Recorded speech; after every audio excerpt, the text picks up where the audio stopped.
She describes her music as pop with a punk energy. Others call her the spiky goth starlet.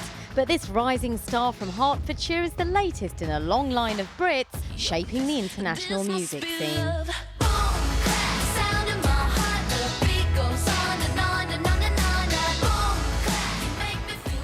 She's the straight-talking dark princess of pop that's got all the A-listers queuing up to work with her.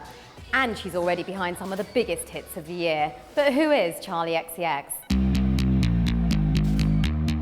At 14, she began writing and producing music in her bedroom. And like many tech-savvy teens of the digital generation, posted her songs online and before long was spotted by a music promoter.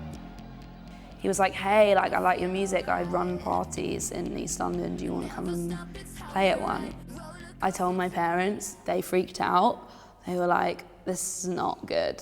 You want to go to an illegal warehouse rave in Hackney Wick.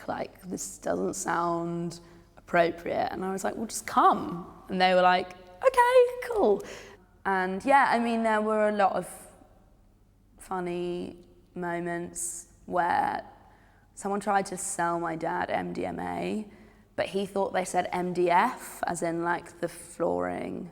So he was like, yeah, I don't have any room in my car right now, but I would love to purchase some MDF from you. And the guy was like, wait, what? How much do you want to buy? And he was like, well, I've got a car, I can fit a lot in there. And it was just a weird miscommunication, things like that would happen. So your mum's Indian and your dad's Scottish. How much of that mixed race heritage upbringing had an influence on your life growing up? I didn't really see myself as being, different. There was never really a thing made of my background growing up or anything like that. I was kind of very unaware of it until recently, actually. And coming from the generation that I'm from, I don't see it as a shocking thing, but I remember my parents telling me when they began going out that it was frowned upon still to be a mixed race couple, but I think it's great. I think it's amazing that people from all over the globe can become whatever they would like. Her past hits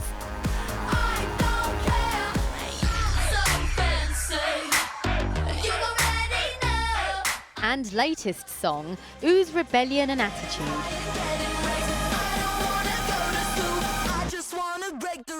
But this self-styled grunge pop princess is setting her own rules.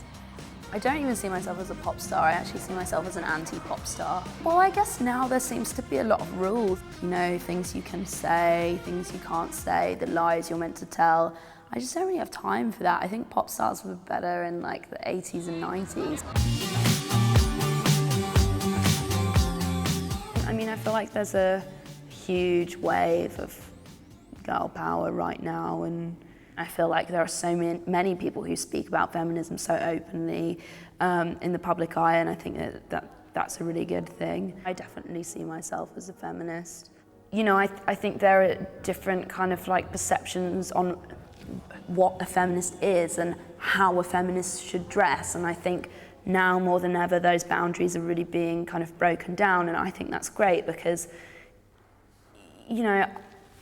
I've had people say to me, well, how can you be a feminist when you dress like that?